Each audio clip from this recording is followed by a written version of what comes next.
નમસ્કાર, હું તો બોલીશમાં હું રોનક પટેલ આપનું સ્વાગત કરું છું.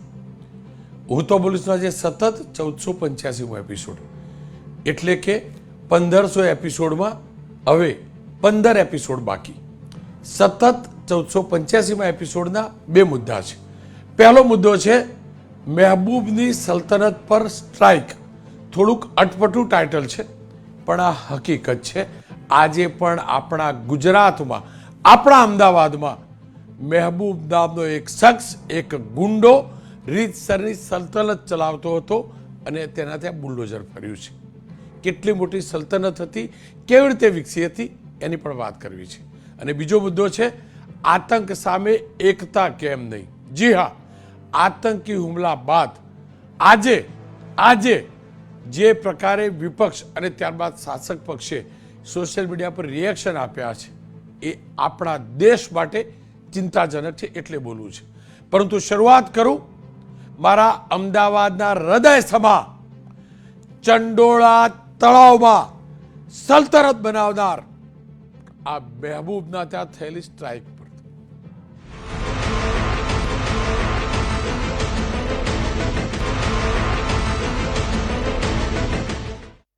સ્વચ્છતા અભિયાન. આ એવું સ્વચ્છતા અભિયાન છે જે અમદાવાદના દિલ ઉપર લાગેલા ડાઘને દૂર કરવાનું અભિયાન હતું. આ સ્વચ્છતા અભિયાન જેનું આજે વાત કરવા જઈ રહ્યો છું, તે ગુજરાતનું અત્યાર સુધીનું સૌથી મોટું ડિમોલેશન થવા જઈ રહ્યું છે. સૌથી મોટું ડિમોલેશન. અમદાવાદનું ચંડોળા તળાવ, 300 એકરમાં ફેલાયેલું ચંડોળા તળાવ. એ ચંડોળા તળાવ જેમાં ભરાતા પાણીના કારણે આજુબાજુના ગ્રામીણ વિસ્તારોમાં ખારીકટ કેનાલથી સિંચાઈ માટે પાણી જતું હતું. પણ એ ચંડોળા તળાવ જેની આજુબાજુમાં નહીં, પણ ચંડોળા તળાવની અંદર રીતસરનું તળાવમાં દબાણ થયું હતું. તળાવની અંદર ડમ્પિંગ સાઇડનો કચરો લાવીને તળાવ પૂરવામાં આવ્યું અને તેના ઉપર વસ્તી વિકસાવવામાં આવી. અને આરોપ છે, આશંકા છે, પોલીસનું આકલન પણ છે કે જે વસ્તી ત્યાં હતી ને, તે પૈકી ત્યાં જે વસ્તી હતી તે પૈકીના મોટા ભાગના લોકો બાંગ્લાદેશી હતા, જે ગેરકાયદેસર રીતે આવી અને ચંડોળા તળાવની અંદર અડ્ડો જમાવીને બેઠા હતા. ગઈકાલે રાતથી જ સમગ્ર ઘટનાક્રમને અંજામ આપવામાં આવ્યો. ગઈકાલે મોડી રાત્રે જેસીબી મશીન આપ જોઈ શકો છો, ઈસનપુર વિસ્તારની અંદર જેસીબી મશીન અને ડમ્પર ત્યાં ગોઠવવામાં આવ્યા અને આજે વહેલી સવારથી જ આ અભિયાન શરૂ કરાયું. અને આ અભિયાનમાં 2000થી વધુ પોલીસ કર્મીઓ, એસઆરપીની 15 કંપનીઓ, એએમસી એટલે કે કોર્પોરેશનના 1800 કર્મચારીઓ, 74 જેસીબી, 200 ટ્રક, ઇલેક્ટ્રિશિયનની 20 ટીમો, 10 મેડિકલની ટીમો, 15 ફાયર ટેન્ડરોએ મળીને 200થી વધુ કાચા પાકા ઝૂંપડા અને અતિક્રમણથી કરાયેલા 3 ગેરકાયદેસર રિસોર્ટ અને પાર્કિંગ તોડી પડાયા. ગઈકાલે રાતથી જ આ પ્રકારની કાર્યવાહી મેં કહ્યું તેમ શરૂ થઈ હતી. એ કાર્યવાહી મેં આજે જોઈ છે. જબરજસ્ત કાર્યવાહી હતી. અત્યાર સુધીના કમસે કમ મેં કરેલા રિપોર્ટિંગમાં આનાથી મોટી કાર્યવાહી મેં ક્યારેય જોઈ નથી. અને એવું કહેવાય છે કે છેલ્લા 15 વર્ષની અંદર 1.5 લાખ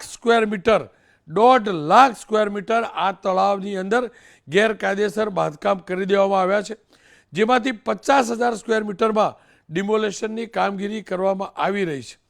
કેટલીક જગ્યાએ તો તમને આશ્ચર્ય થશે કે નીચેથી પાણી વહેતું હોય અને બાંબુ લગાવીને મકાનો બનાવી દેવામાં આવેલા, જેના કારણે આ તળાવનો મોટો ભાગ ડૂબી ચૂકેલો હતો, માત્ર ને માત્ર કચરાથી અથવા તો દબાણથી.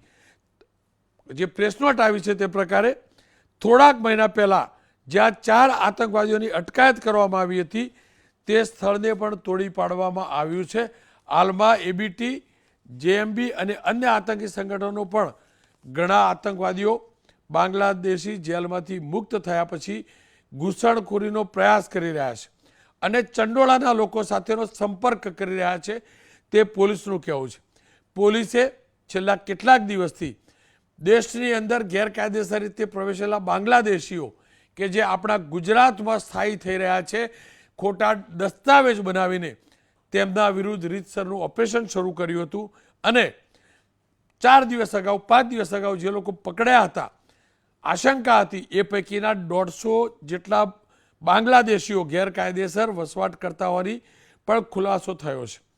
થોડાક દિવસ અગાઉ આ જ વિસ્તારમાંથી 980 જેટલા શખ્સોની અટકાયત થઈ હતી અને એ પૈકીના 150 લોકો ગેરકાયદેસર દસ્તાવેજ બનાવીને રહેતા હતા. જો કે જે કાયદેસર હતા તેમને ત્યારબાદ છોડી મૂકવામાં આવેલા છે. તમામને ડોક્યુમેન્ટ રજૂ કરવાનો સમય પણ આપવામાં આવ્યો છે. તાજેતરના વર્ષોમાં ગુજરાત એટીએસ અને યુએપીએ અંતર્ગત અમદાવાદ શહેરના એક વિસ્તારમાંથી પ્રતિબંધિત આતંકવાદી સંગઠન AQIS અલ કાયદા ભારતીય ઉપખંડના 4 સક્રિય સભ્યોની ધરપકડ કરાઈ હતી, જે મૂળ બાંગ્લાદેશના હતા. હાલ NIA કેસની તપાસ પણ કરી રહી છે. પણ જે ડિમોલેશન થયું છે એનો આપ એરિયલ વ્યૂ જોઈ શકો છો. વહેલી સવારથી જ સવારે 7, સવા 7 વાગે આ ડિમોલેશન શરૂ થયું હતું અને હજુ 2 દિવસ સુધી આ ડિમોલેશન ચાલશે. આ ડિમોલેશન ન થાય તે માટે કેટલાક પીડિતો એટલે કે જેમનું મકાનોનું ડિમોલેશન થયું હતું તેમના વતી હાઈકોર્ટની અંદર ડિમોલેશન રોકવા માટે એક રિક્વેસ્ટ પણ મૂકવામાં આવી, અરજી પણ કરવામાં આવી. એ અરજીને ગુજરાત હાઈકોર્ટે આજે ખારીજ કરી છે, એટલે કે એને ફગાવી છે. સવાલ એ છે કે અનેક જગ્યાએ ગેરકાયદેસર નિર્માણ છે તો હથોડો અહીંયા જ કેમ ચાલ્યો, બુલડોઝર અહીંયા જ કેમ? તો એનો જવાબ પોલીસ પાસે એ છે કે અનેક વાર એવું જોવા મળ્યું છે, અનેક વાર કે આ વિસ્તારની અંદર જે બાંગ્લાદેશીઓને લાવીને અહીંયા ગેરકાયદેસર રીતે ઝૂંપડા આપીને રાખવામાં આવતા હતા અથવા મકાન આપીને રાખવામાં આવતા હતા. અનેક પ્રકારના ગેરકાનૂની પ્રવૃત્તિઓ અહીંયા ચાલતી હતી. અને એનું સૌથી મોટું ઉદાહરણ જે મેં કહ્યું ને, મહેબૂબની સલ્તનત પર સ્ટ્રાઇક. આપ જોઈ શકો છો, મહેબૂબ નામનો આ શખ્સ 20 વર્ષથી લલ્લા બિહારી, જેને લલ્લા બિહારીનું નામથી લોકો કુખ્યાત હતો, એ 20 વર્ષથી આ સામ્રાજ્ય ચલાવતો હતો. 45 મિનિટમાં એનું સામ્રાજ્ય ધ્વંસ થયું છે. તળાવની વચ્ચોવચ, ફૂલ સ્ક્રીન પહેલા જોજો, તળાવની વચ્ચોવચ આ લલ્લા બિહારીનું આધુનિક, તળાવની વચ્ચોવચ, હું ફરીથી કહું છું, તળાવની વચ્ચોવચ, તળાવની જગ્યાએ આ લલ્લા બિહારીએ બનાવેલું ફાર્મ હાઉસ અને આલિશાન મકાન. અને આના ઉપર જ આરોપ છે, લલ્લા બિહારી ઉપર આરોપ છે કે 2 દશકથી અહીંયા એની સલ્તનત ચલાવતો હતો. તળાવનો ભાગ કબજે કરી પોતે તો 2012નું આ ફાર્મ હાઉસ બનાવ્યું જ હતું અને ફાર્મ હાઉસમાં ગાર્ડન, ફુવારા, હિંચકા, એર કન્ડિશન, એટલું જ નહીં, પાછળના ભાગે કિચનથી ચિલ્ડ્રન પ્લે એરિયા પણ બનાવી દેવામાં આવ્યો હતો.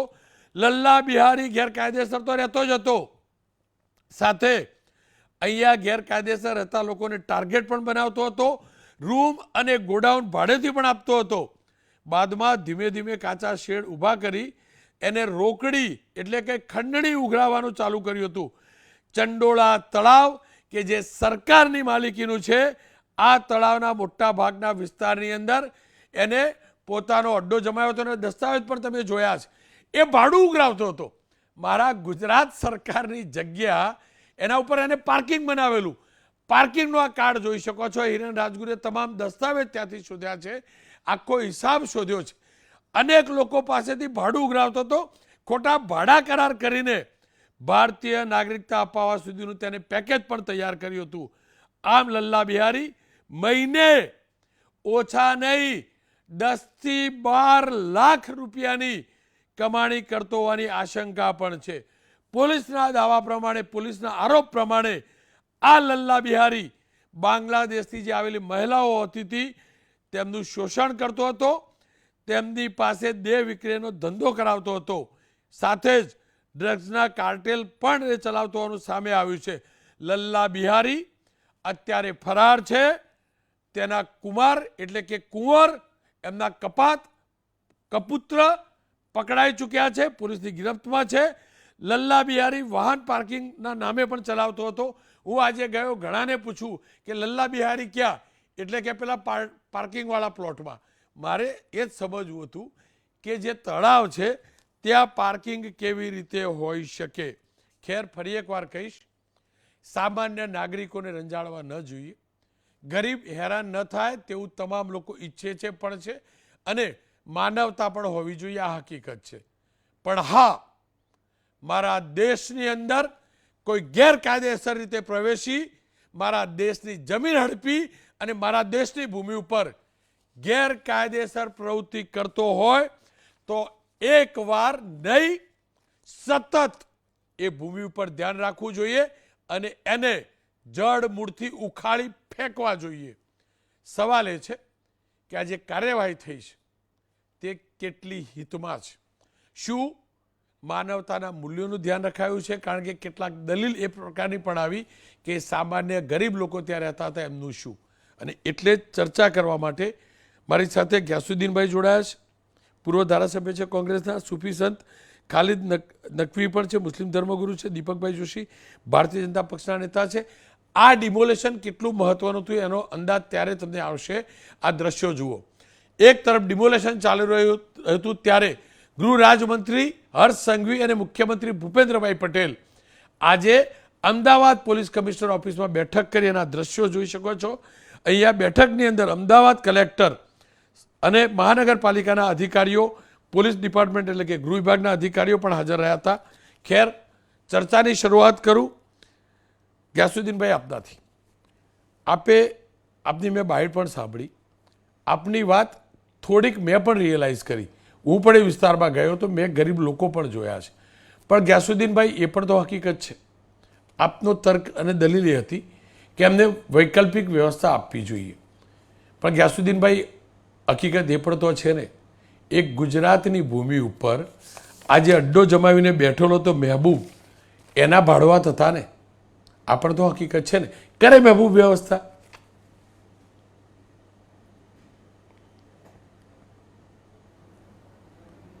ગ્યાસુદ્દીનભાઈ?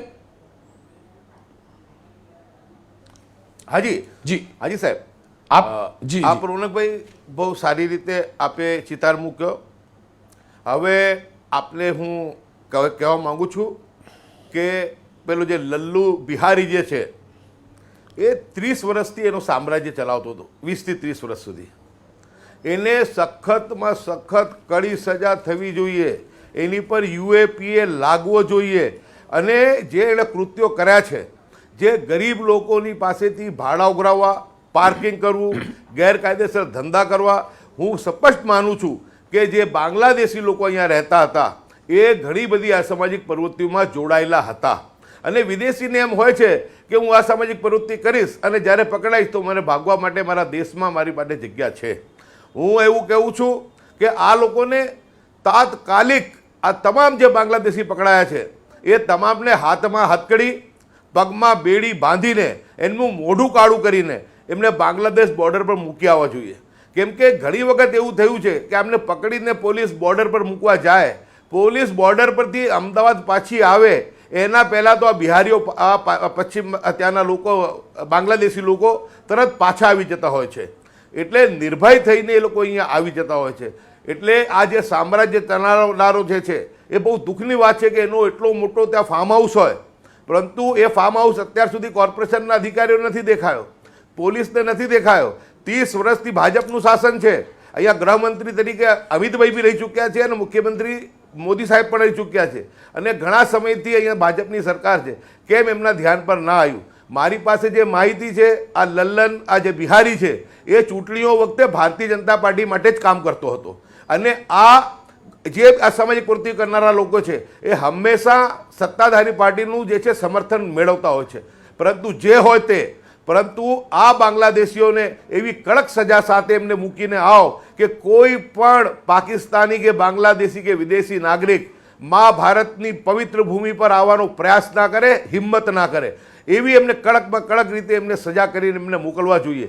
મારે એક જ માનવતાનો મુદ્દો એ હતો કે બિહારીઓ સામે, બાંગ્લાદેશીઓ સામે જે આવ્યા છે, સોરી બિહારીઓ કીધું મેં, બાંગ્લાદેશીઓ જે આવ્યા છે એમની સામે તો કડક પગલાં લેવા જોઈએ. એમના મકાન તોડતી વખતે એમના પુરાવા પણ ના જોવા જોઈએ. એ તો સીધા જ બુલડોઝર ચલાવીને જમીન દોષ કરી દેવા જોઈએ ને આજે કરી દીધા છે.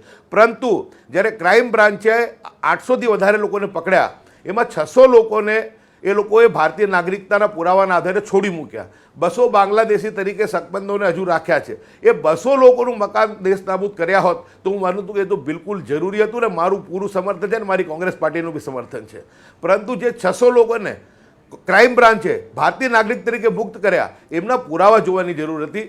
એ લોકોને ના કરાય. એનું જે સામ્રાજ્ય છે લલ્લુ બિહારીનું, એનું સામ્રાજ્ય તોડી દવાય. એમણે જે લોકોને રાખ્યા છે એમને પણ તોડી નખાય. પરંતુ માનવતાના ધોરણે જે ભારતીય નાગરિકો હતા, રાષ્ટ્રવાદની વાત કરે છે ભારતીય જનતા પાર્ટી, પરંતુ ભારત માતાના સંતાનોના 600 મકાન તોડી દીધા છે. હું એમ કહેવા માગું છું કે હાઈકોર્ટ અને સુપ્રીમ કોર્ટના ઘણા બધા ચુકાદાઓ છે અને કોર્પોરેશનની ગાઈડલાઈન છે કે જે લોકો 2010 સુધી અહીંયા રહેતા હોય, એના પુરાવા હોય, એ બાંગ્લાદેશી સિવાયની વાત કરું છું, માત્ર ભારતીય લોકોની, બાંગ્લાદેશીઓ માટે મારે કોઈ સમર્થન નથી. એટલે જે ભારતીયો હતા એમને વૈકલ્પિક વ્યવસ્થા આપી હતી. 45 ડિગ્રીની અંદર એમને રોડ પર મૂકી દેવા. તાત્કાલિક હું ગુજરાતના મુખ્યમંત્રી બહુ સંવેદનશીલ છે, બહુ માયાળુ છે, એમને વિનંતી કરું કે જે ભારતીય લોકો છે એમના માટે તાત્કાલિક રાહત શિબિર બનાવે અને ત્યાં રાખી અને એમને જરૂરી, જીવન જરૂરી, વધારે નહીં પણ જીવન જરૂરી વ્યવસ્થા એમને પૂરી પાડે અને એમને વૈકલ્પિક વ્યવસ્થા આપવાનો પ્રયાસ કરે. પરંતુ આ બાંગ્લાદેશીઓ કે પાકિસ્તાની જે કંઈ હોય એમની સામે કડકમાં કડક યુએપીએ તહેત એમની પર કાર્યવાહી થાય, રાષ્ટ્રદ્રોહની કાર્યવાહી થાય. એની સામે હું સંમત છું, મારો પક્ષ સંમત છે. અમારે વિદેશીઓ માટે કોઈ લાગણી નથી. મા ભારતની પવિત્ર ધરતી ઉપર વિદેશીઓને કોઈ સ્થાન નથી. ક્યાસુભાઈ, હું છેલ્લા ઘણા દિવસથી જોઈ રહ્યો છું કે તમે હંમેશ સત્યની સાથે રહ્યા છો, સાચી વાત મૂકો છો, એટલે જ આપની વાતનો આદર. આપ ડંકાની ચોટ ઉપર એ દિવસે પણ કહેતા હતા જ્યારે આ બાંગ્લાદેશીઓ શકમંદ પકડાયા હતા. પણ હકીકત એ પણ તો છે, ભાજપ હોય કે કોંગ્રેસ, નેતાઓએ જ આ સાપના કણાઓને દૂધ પીવડાવ્યું છે. હકીકત છે એ ભાજપવાળા પણ હશે, તમારા પક્ષવાળા પણ હશે. કારણ કે જે લોકોના કાર્ડ બની ગયા ને ગ્યાસુભાઈ, આપ પણ જાણો છો, હું છેક નામ સુધી જવા નથી માગતો, આ દીપકભાઈ પણ જાણતા હશે, કોર્પોરેટરોની સિગ્નેચરથી કાર્ડ બનેલા છે. આ પણ તો પાપ કર્યું છે આ મારા ગુજરાતના, મારા અમદાવાદના નેતાઓએ. ગ્યાસુભાઈ, આપનો ખૂબ ખૂબ આભાર. સુફીસંત ખાલિદજી મારી સાથે જોડાયા છે. ખાલિદજી, આખા ઘટનાક્રમને આપ કેવી રીતે મૂલવો છો? જી રોનકજી, આપે આવા સેન્સિટિવ મુદ્દા માટે મને પસંદ કર્યું, એ આપનો આભાર છે કે બહુ સેન્સિટિવ મુદ્દો છે આપણો આ. પણ મારું એક જ કહેવું છે કે પરિવર્તન જે છે, પરિવર્તન એ સૃષ્ટિનું નિયમ છે ને એના આધારે જ આ બધું થઈ રહ્યું છે. આ બહુ પહેલાં થઈ જવું હતું, બહુ આગે વધી ગયું, આટલું બધું વધી ગયું કે જે ફૂટેજથી જોવા મળે છે, જોયા પછી એમ લાગે છે કે આ કઈ રીતે આટલું બધું એક સામ્રાજ્ય આખું અંદર સ્થાપિત થઈ ગયું. ને સૌથી મોટી તો એક વાત છે કે જે ચંદુલા તળાવ છે એક ઐતિહાસિક તળાવ છે ને એના કિનારા ઉપર એક સૂફી સંતની દરગાહ છે, હજરત શાહ આલમ સરકારની. એ દરગાહના આજુબાજુ જે અસામાજિક કૃત્યો જે ચાલતી હતી એ જોયા પછી તો એવું લાગે છે કે એ લોકો કોણ હતા જે આજુબાજુ આવી બધું સામ્રાજ્ય બેસીને, પેલું એક લલ્લુ બિહારીનું નામ આવે છે, એ લલ્લુ બિહારી જેવો માણસ ત્યાં જે છે દેહ વેપાર ચલાવતો હતો, કૃત્યો થતી હતી. પણ સરકારને શ્રીને હવે ખબર પડીને એના પછી જે આ રીતેના એક્શન થયા છે, તો એ એક્શનમાં હું નથી જાણતો કે કોઈ એવું નથી, મને લાગતું કે કોઈ હવે એનું વિરોધ કરે.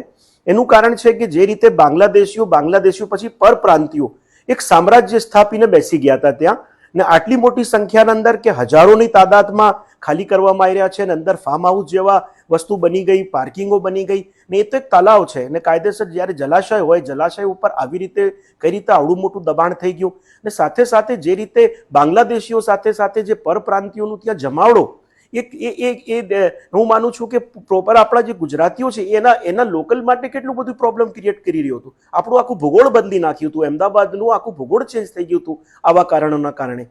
એનું કારણ છે કે બહારથી આવી અને અહીંયા બસ્તીઓ બસાવી દીધી. અચ્છા, લોકલ જે છે બચારા એ કામ માટે મજબૂર થઈ ગયા, આવા લોકો બહારથી આવીને કામ કરે છે, ને એના સાથે આ બાંગ્લાદેશીઓ જે અનસર્ટિફાઈડ થઈને ભારતમાં આવીને રહે છે, હવે ખબર જ નથી કે એ લોકો કેનાથી સાથે કયા સંગઠનો, કયા આતંકવાદી સંગઠનોથી કનેક્ટેડ છે. એ આયા પછી ભારતમાં કે આપણા રાજ્ય ગુજરાતમાં એ કોઈ કાર્યને જે છે અંજામ આપી અને જતા રહે એટલે ગુજરાતના બચારા જે બેકસૂર મુસ્લિમો બદનામ થઈ જાય એના, જે રીતે હાલ આપ જોઈ શકો છો કે જે કાશ્મીરના અંદર જે પાકિસ્તાની આતંકવાદીઓએ જે કહેર બરપાયું અને એના પછી જેનું પડખો છે એમાં આજે થોડા ભારતમાં કઈ આવા કિસ્સા જોવા મળે છે કે ભારતના મુસ્લિમો એના અંદર સંડોવાળી થઈ રહી છે. એ બડું મોટી દુઃખની વાત છે કે ભાઈ ભારતનો કોઈ પણ મુસ્લિમ, હું નથી માનતો કે કોઈ મુસ્લિમ આવા કૃત્ય જે આતંકવાદી કૃત્ય છે એને સમર્થન આપે, કોઈ નથી આપતું, અમે તો બિલકુલ નથી આપતા. અમારું તો ખુલ્લું આનું વિરોધ છે એના સામે કે હવે તો પાકિસ્તાનને સબક શીખવાડવું જ જોઈએ એક ફેરી કે આ બધી આ રીતેની એની હરકતો બંધ થઈ જાય. વારે ઘડી આ રીતે મારા ભારતીયોનું ખૂન કાશ્મીરમાં જે બેહદ બહાઈ દેવામાં આવે છે એનું ખંડન થવું જોઈએ. ને હવે આપણા પાસે એક મજબૂત સરકાર છે, આપણા પાસે એક સારા પ્રધાનમંત્રી છે, તો હવે આને એક સબક શીખવાડવું જોઈએ કે જેથી આ વારે ઘડી આવા કદમ ન થાય. હવે આપણા ગુજરાતની વાત કરીએ તો આ જે લીધે પરપ્રાંતિયો સાથે જે બાંગ્લાદેશી આટલી બધી સંખ્યામાં આખું એક સામ્રાજ્ય, એટલે એમ કહીએ કે આખું એક નાનું શહેર અમદાવાદના વચના અંદર, અમદાવાદ જેવી એક મેગા સિટીના વચમાં આખું એક શહેર બસી ગયું હતું ને એની જાણકારી આજ સુધી નહોતી કોઈના પાસે. બહુ મોટી વિફલતા કહી શકું છું. એનું કારણ છે કે જો કઈ ભારતમાં કે ગુજરાતમાં કઈ થઈ જાત તો એની જિમ્મેદારી આજે કોણ ઉપાડતું? જેટલા પણ છે અંદર જે ચર્ચા કરવા માંગતા હોય કે હવે એના પાછળ કે આનું. જી સુબીર સાહેબ, આપનો ખૂબ ખૂબ આભાર. ખ્યાલ દીપકભાઈ મારી સાથે જોડાયા છે. એ પણ હકીકત છે કે 2009-10માં જ્યારે નરેન્દ્રભાઈ મોદી મુખ્યમંત્રી હતા ગુજરાતના ત્યારે ચોક્કસથી ડિમોલેશન થયું હતું, પરંતુ સવાલ એ છે કે ત્યારબાદ આટલા વર્ષો સુધી દીપકભાઈ આપણા ગુજરાતના સૌથી મોટા શહેર અમદાવાદ એની અંદર આ ગુનાહિત લોકો અડ્ડો બનાવ્યો, તળાવ પૂર્યું અને આપણી પોલીસ, આપણી કોર્પોરેશન કશું ન કર્યું અને નેતાઓ આમને સંરક્ષણ આપતા રહ્યા. કેમ આ સ્થિતિ? રોનકભાઈ, ઘણી વખત પરિસ્થિતિ જોવી પડતી હોય છે. 2010ની અંદર, 2011ની અંદર આદરણીય નરેન્દ્રભાઈ જ્યારે અહીંયા મુખ્યપ્રધાન હતા ત્યારે એમણે આખી આ પરિસ્થિતિને જોઈને આ તળાવને ખાલી કરાવવા માટે અને આ જે વસ્તી જે ગેરકાયદેસર જે થતી એને ખાલી કરાવવા માટેના તમામ પ્રયત્નો એમણે કર્યા હતા. હું તમને કહીશ એ પછી આ જે લલ્લુ બિહારી છે એના સુપુત્ર છે ફતેહ, નામ પણ જુઓ. પકડાયા બાદ કાનબુટ્ટી પકડે છે. અપેક્ષા કરું એનો બાપ પણ આ જ પ્રકારે કાનબુટ્ટી પકડે. જી દીપકભાઈ. યસ, તમે જે કીધું એ પ્રમાણે થશે જ, 100% થશે. પણ તમે જે સવાલ પૂછ્યો છે ને એનું હું તમને કહું, ઘણી બધી વખત પરિસ્થિતિ એવી હોય છે કે જે આપણે ઈચ્છતા હોઈએ છીએ છતાં પણ આપણે નથી કરી શકતા હોતા, એના સરકમટન્સીસ હોય છે. અને પણ 2010થી આ પ્રવૃત્તિ મગજમાં હતી જ અને ગેરકાયદેસર પ્રવૃત્તિ ત્યાં થતી હતી, એ ક્યારે પણ ચલાવી ન લેવાય. હું બહુ સ્પષ્ટપણે તમને કહું છું. એક નાનકડું સરખું ઉદાહરણ તમને આપું છું રોનકભાઈ. આની સાથે સાથે તમે ભદ્રકાળી મંદિર જોયું હશે લાલ દરવાજાની અંદર, ત્યાં પણ તમે જોયું હશે કે જે રીતે સેવા સંસ્થાએ પોતે જે 47 જણા જે ઓરિજિનલ છે એના નામ ઉપર એમણે સ્ટે લીધો છે અને આજે 2000, 5000, 7000, 9000 જેટલા પાથરણાઓ ત્યાં બેસી ગયા છે. એની પણ ત્યાં ચાલે છે, પણ સ્ટેના નામથી કોઈ પણ કાર્યવાહી થઈ શકતી નથી. હાઈકોર્ટનો સ્ટે છે માટે હું તમને કહીશ, આજે ખરેખર એક સારામાં સારો દિવસ હું ગણીશ કે જ્યારે હાઈકોર્ટે પોતે પણ સ્પષ્ટપણે ના પાડી કે ના, આ ગેરકાયદેસર પ્રવૃત્તિ તમે પોતે જો લીગલ તમે હો તો તમે બતાવો. ના પાડી છે, સ્ટે પણ આપ્યો નથી અને ડિમોલિશન સ્ટાર્ટ થયું છે. તમે સમજો, આટલી ગેરકાયદેસર પ્રવૃત્તિ થાય, આટલા બધા ફેક આધાર કાર્ડો ઊભા થાય અને આટલી અસામાજિક પ્રવૃત્તિઓ થાય, આ કઈ રીતે સાખી લેવામાં આવે? અને ત્યાં તમે માનવતાની વાતચીત કરો છો. માનવતા ક્યારે હોય? માનવતા જ્યાં પોતે સમાજની સાથે હળીબળીને રહેતા હોય, નહીં કે અસામાજિક પ્રવૃત્તિઓ કરતા હોય. આ તો એક અખાડો હતો અસામાજિક પ્રવૃત્તિનો અને એના માટે આ બુલડોઝર ફર્યું છે. અને આવા બુલડોઝરો હું સ્પષ્ટપણે કહું છું આપના માધ્યમથી આ ગુજરાતની પ્રજાને, આવી પ્રવૃત્તિઓ જ્યાં પણ થતી હશે, ગમે તેવું આવશે વચ્ચે, ગમે તેવો માઇકેલાલ આવશે, ભારતીય જનતા પાર્ટીની સરકાર ક્યારે પણ આને ચલાવી નહીં લે.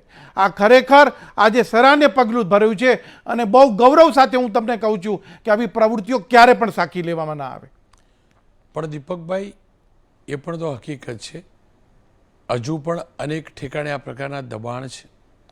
સરકાર બીજેપીની હતી, કોર્પોરેશન બીજેપીની હતી અને એવી કોઈ મજબૂરી તો હોઈ ના શકે. મને એટલું જ સમજાવો, ચલો કઈ મજબૂરી હોય, શેના માટે મજબૂરી? અને જો મજબૂર થવા છે તો એ પ્રશાસન કેવું, એ કોર્પોરેશન કેવું, એ રાજ્ય સરકાર કેવી? ભાઈ શેની મજબૂરી, આટલું મને સમજાવી દો.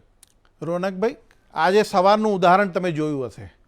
કાલે બુલડોઝર ફરવાનું ચાલુ થયું અને તરત એ લોકો કોર્ટમાં પહોંચ્યા છે. આજે પરશુરામ જયંતિની રજા હોવા છતાં પણ કોર્ટ ખોલાવડાવી છે અને એમણે સિમ્પેથેટિકલી હજી પણ માનવતાની વાતચીત થઈ છે.